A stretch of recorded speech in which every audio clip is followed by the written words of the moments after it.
আলহামদুলিল্লাহ, আপনি আমার দিনটা সুন্দর কাটুক, দিনটা সুন্দর কাটুক, এটা আপনি আমি সকলে চাই।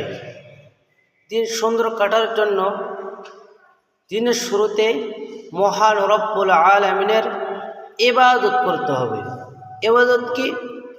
ঘুম থেকে জাগ্রত হয়ে আল্লাহ তাআলার হুকুম ফজরের নামাজ যদি আমি জামাতের সঙ্গে আদায় করতে পারি, তাহলে আপনি আমার সারা দিনটা সুন্দর কাটবে, আপনি আমার জীবনটা অনেক সুন্দর হবে, কোনো অস্ত্র লাগবে না, কোনো পেরেশানি লাগবে না।